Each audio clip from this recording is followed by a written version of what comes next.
Welcome back to Arctic Frontiers 2024. My name is still Andreas Raspotnik. I'm your digital host, your host here in Tromsø at Arctic Frontiers. We are sending semi-live, I guess, for you watching that on YouTube, again from the edge and from our little studio here to recap the second big picture session at Arctic Frontiers 2024, Actions and Reactions, Global Actions and Arctic Reactions. We had a very exciting, as I think, first session here, and I'm super happy that I have three participants from the audience here to join me in a short discussion about what has been discussed and what I think was important that we should discuss, and let's see if you think that's also important. To my left, it's Ingrid Rekkavik, who is an emerging leader, Arctic Frontiers emerging leader, and also a researcher in Ny-Ålesund. Well, welcome. Thank you. No, researcher was right, I think. Not quite a researcher, okay. But I do facilitation of research in a research station in the far north. Then you support the researchers, which is as important as the research itself. To my right, Abbie Tingstad, who works for the US Coast Guard Academy. Welcome. Thank you. And to her right, we have Kikki, Kleiven, who works for the Bjerknes Center in Bergen. Welcome as well. Let's start with Ingrid. Let's start with you, Ingrid. You're an emerging leader. We had an emerging leader here yesterday as well. What do you consider the strongest message you heard from your peers during the 1 week you joined the Arctic Frontiers Emerging Leader group? I think that the main, we decided to center on 3 topics in our video, and the first one was sustainability. And I think that all of us kind of consider that sustainability is a term that is being used so much these days. It's sort of lost its meaning. And we wanted to bring it back to the basic, what is sustainability. So we started our video with that. And just a reminder. And also we wanted to talk about economic retention in the north, that so many resources drain south. There's a lot of resource extraction in the north. Who benefits from that and who pays the price. This was a lot of what the panel was discussing as well. And I think we had a really nice trip, the whole group, all of us, for the week that we've been traveling in northern Norway. And I just wanted to focus on one comment that one of my peers made during this trip, that the teamwork that we had making these videos, it was the best teamwork she had ever been a part of. And I think that's because we all come from different places, we have different perspectives, but we were all respectful and willing to listen and learn from each other. And that was the chief takeaway, I think, from this. Thank you very much. Today's topic in the first big picture of today was rethinking Arctic development. And just having heard from Ingrid, listening to each other, I think that was also a common denominator all of the panelists said. Of course, coming from different areas, geographic areas, but also from different positions and backgrounds. So what do you think when you hear like sustainable development? We hear it a lot in Arctic Matters, and how important it is, now just transition, all these phrases. Are they empty? And by listening to each other and, finding some new ways of discussing, are we moving towards a new definition, a new narrative, as the Prime Minister was arguing? Maybe Abbie, I'll start with you. Yeah, so I don't think that they're empty phrases, but I think that they need to be contextualized in the geography in which they're taking place. So in this case, in the Arctic, thinking through what local and especially indigenous communities need, and bearing in mind that an indigenous community in one location does not necessarily have the same interests and stakes as another. So I thought we had a really good discussion today where, we heard from some native Alaskans, for example, about how the green energy transition, though, who really wants climate change, right? And then they see the impacts, of course, in their north and their food security, among other things. But they have had an opportunity to bring their communities out of poverty through, especially the oil industry. And so when the national government makes a decision and says, okay, well, we have to do this green transition, we'll leave it to you to decide how you plan to implement that. It's really leaving them really kind of shorthanded about what to do next for their communities when they are literally just, bringing utilities and other sorts of basic infrastructure that, in the case of the United States, that many Americans at lower latitudes just completely take for granted. But then if we come, into northern Norway and into the Sami lands, Norway, Sweden, Finland, and part of Russia as well, there's a lot of concern about, well, where do we stick our, green energy projects? Well, we'll put it up north because, who's there anyway? But then, of course, there's, really, really important, reindeer herding lands, among other things, and a lot of concerns from local communities there that need to be heard as well. And so I think understanding that how this green energy transition proceeds not only involves a lot of dialogue, but it may not necessarily look the same depending on where you are. I think that was a very strong message, the complexity of the Arctic, we're here in northern Europe, in North Norway. Coming here was an issue for some people from Europe, but the story is a total different one in many ways when you look at North America. Climate change is the same all over the Arctic, and you work a lot on climate change.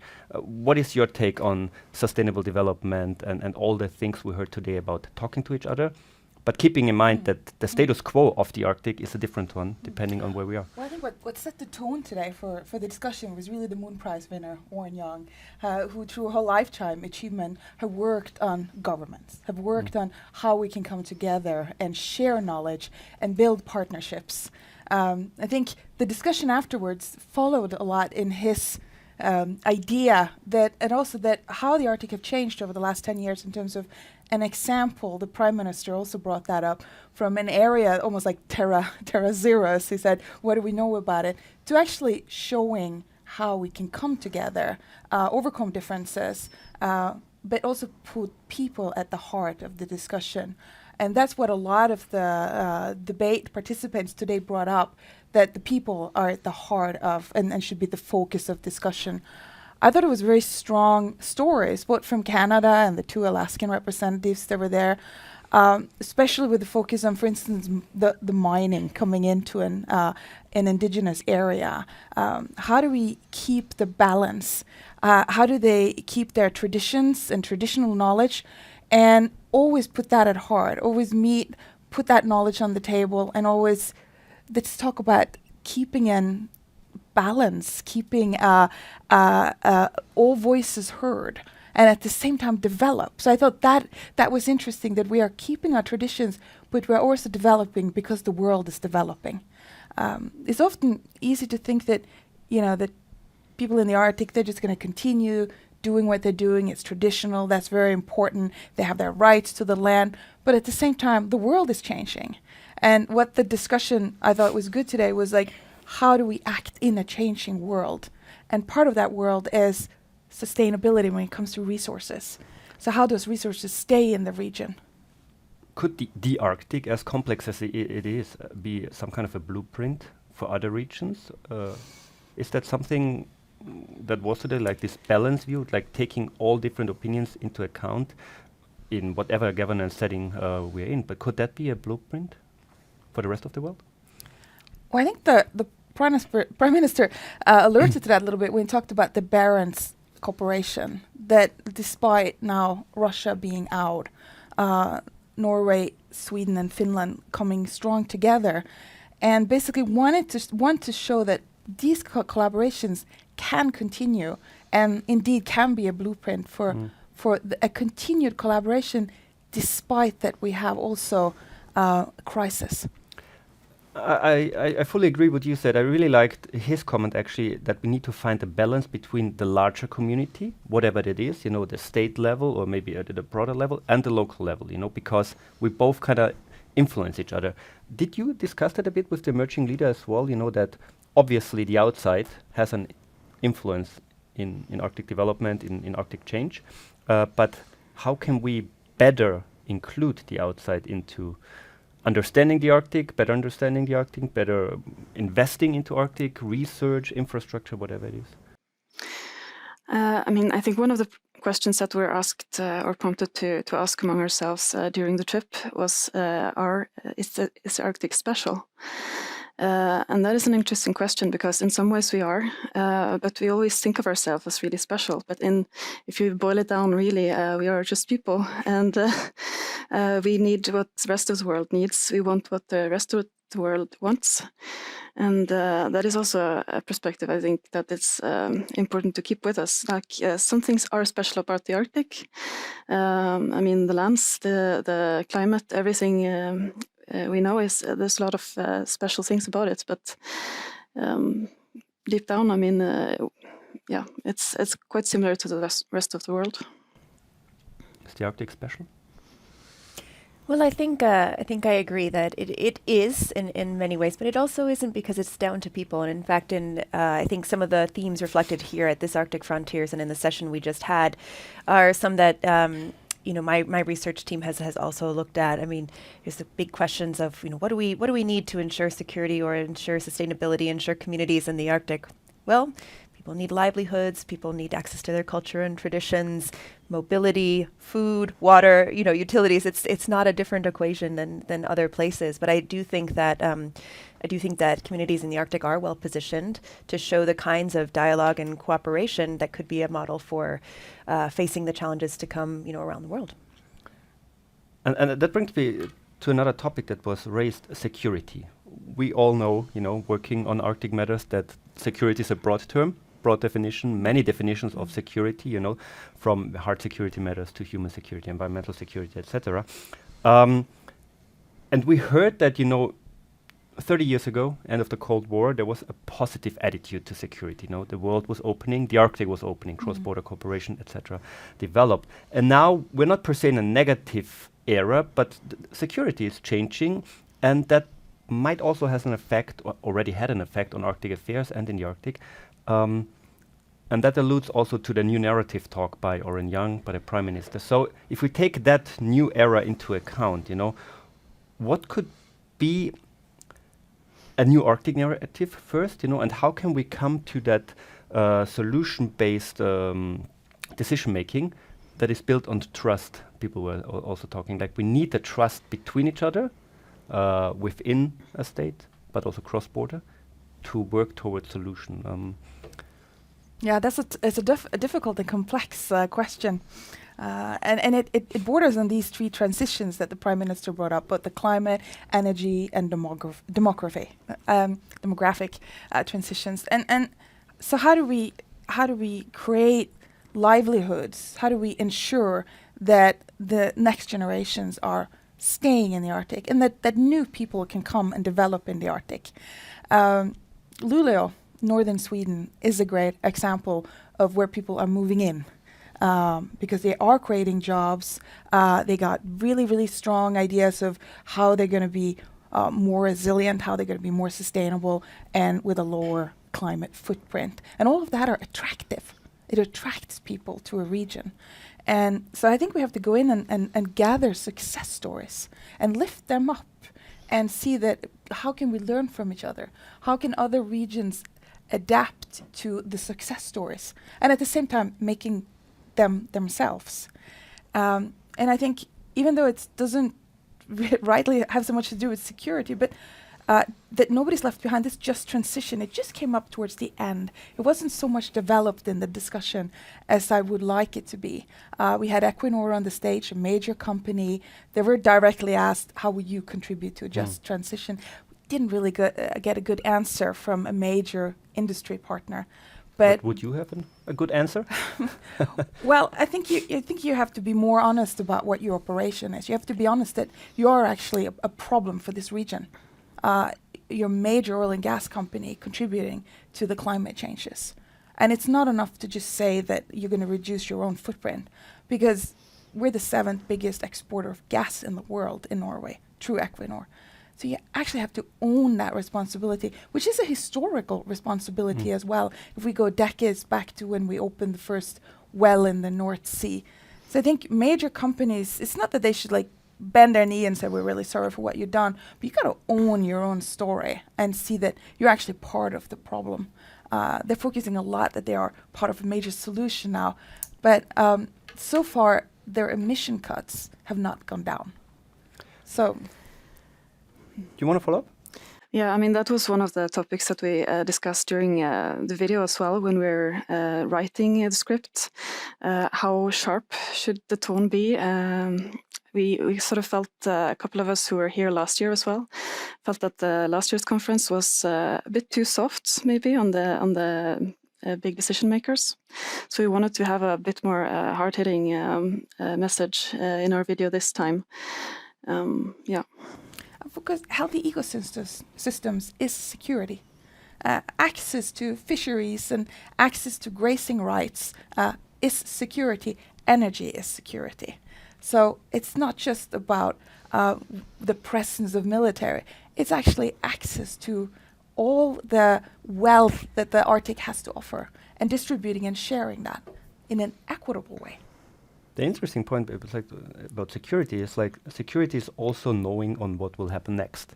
Yeah. A bit, and coming back to the representatives on stage from Alaska and Canada, they said, obviously our economy, our wealth is based on fossil fuels, and if we have a transition, that is the green decision for now, or the blue transition, whatever, a transition away from fossil fuels, that will negatively affect our communities in the short term, maybe also in the medium term. But how can we make sure that if we want to include those communities into that transition, that also their concerns are heard, and then their security in the long run is granted? Yeah, I think that's part of the conversation that happens between the local communities and the regional or national governments, and maybe even in these international meetings. That's one of the beauties of having Arctic Frontiers, is that we can have these conversations and then take them home with us and work on them from there. But one thing I wanted to emphasize that was a theme last year at Arctic Frontiers that I think is coming forward again with respect to security is, we talked a lot about how there are no people without security and there's no security without people. And you can take that in many different contexts. But again, back to what do we need to thrive in the Arctic? Well, it's all of those things, the livelihoods and the mobility and the access to food and water and things like that. And so I think everything that can be done to ensure that there's continuity in that. One thing that I think affects Arctic communities more so than communities at lower latitudes, in some areas at least, is this idea of boom and bust cycles, because it is different in terms of developing industries here. There's a higher cost often, and et cetera.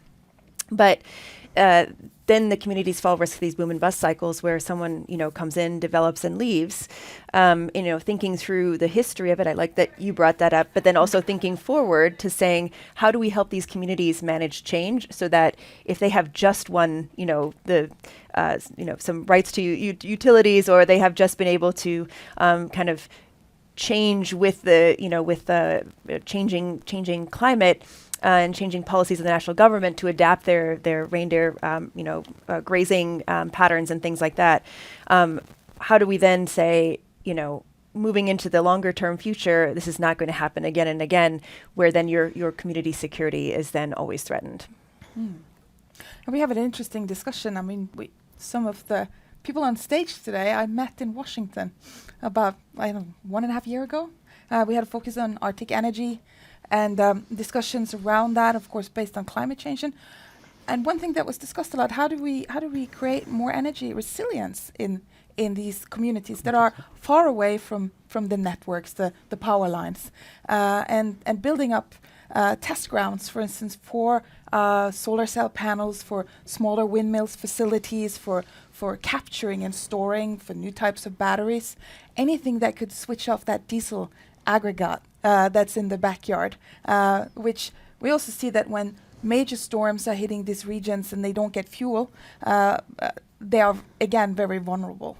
So I think one thing that always interests me is that if you test things in the Arctic, and if it works here, it really works in the rest of the world.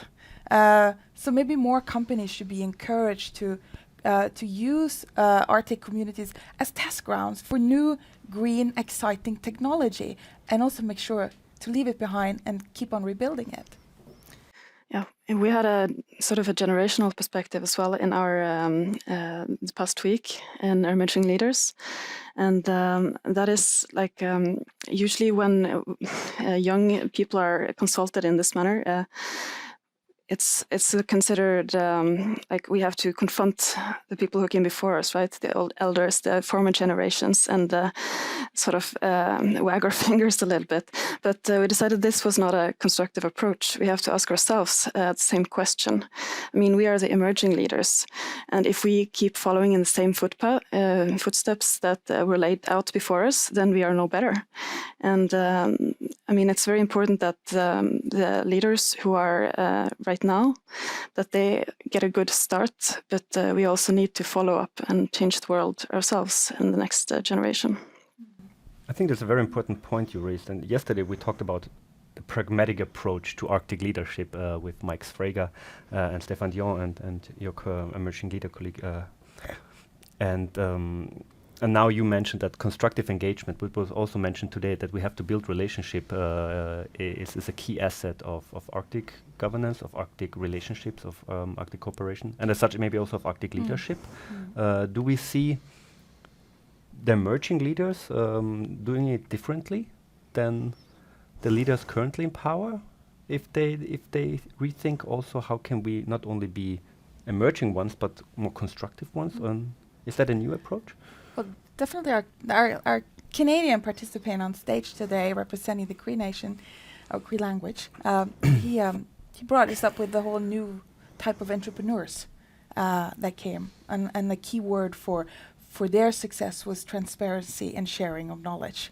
We also heard the same from Alaska, where it was also a point that accumulated wealth were distributed to other communities that didn't have access to the same growth of jobs and income that came with this enormous mining facility. So maybe a mindset of sharing and transparency, sharing knowledge in a different way, because of it's a more digital generation, no doubt.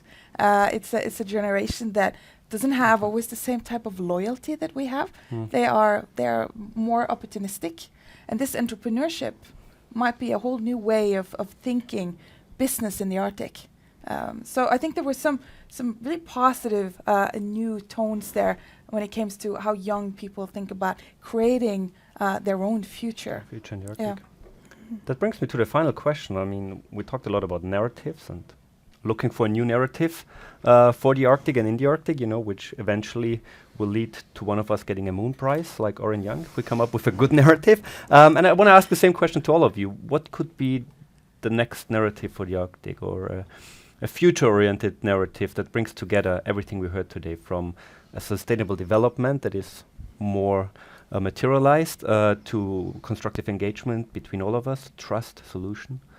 What could be a catchy narrative that we can sell to today's and future policymakers? No pressure, but we all heard it here, right? So when we get that Moon Prize in 5 years or 10 years, we'll know where it came from. No, to me, it's actually, it is still about constructive dialogue, but maybe taking an even longer view. In today's politics, things are happening on less than 24-hour cycles. And as some mentioned earlier today in the discussion, there's industries who just want to go fast and fast and fast, but it's time to slow down and engage the local communities and talk through that. So maybe the narrative for the Arctic is actually realizing these things that we know to be important and true, and being a model, for doing that. And I do think that owning your story, but also owning the future and realizing that it is all part of a continuous timeline. I think for example, the Prime Minister, talking about Russia and saying, let's keep the door open, let's not throw away the keys quite yet, it was a valuable one, because, from that perspective of more pan-Arctic collaboration, I do think it's important to recognize that it may be the end of a chapter, as to your point that you made earlier, thinking about the end of the Cold War versus now, but it's not the end of the story. And so continuing to build constructively moving forward, despite the, whatever the present day challenges are, looking beyond the 24-hour or, year annual news cycle, I think will be continue to be important. I think that's what we heard today also. Relationships, they do not just exist because they're relationships, they need to be built. I'll start it somewhere. Ingrid, what do you think is the new narrative for the Arctic? Well, as the panel said, it's not really a complete shift. It's a transition, and I think in some ways we are still showing the way in terms of dialogue, as we have been talking about. There is much less, obviously, dialogue between East and West in the Arctic right now, but in a way we are still one of the few places where it does occur, to at least to some extent, and there is a lot of great cooperation between other nations. I mean, still. continuous. I come from a research station where 11 different nations have continuous operations, so it's very international. And that hasn't changed despite what's happening now. All right. Kikki, what do you think? Well, one thing that we have to do globally is to adapt. We have to adapt to this climate transition that we're in the middle of. And we can learn a lot from the Arctic, because Arctic people are adapting and have been adapting and will continue to adapt. They have resilience knowledge that the rest of the world need. And I think that is the narrative to bring out from the Arctic, that this knowledge matters for other places in the world. And the way that we are collaborating in the Arctic could be a model for collaboration in other regions of the world who has actually larger conflicts than the Arctic. Thank you very much. Very strong statement. So knowledge from the Arctic and Arctic knowledge do matter. Thank you very much to Ingrid, Abbie and Kikki for joining me here for the second RecapTV of Arctic Frontiers 2024. And I'll see you soon for another RecapTV. Thank you very much.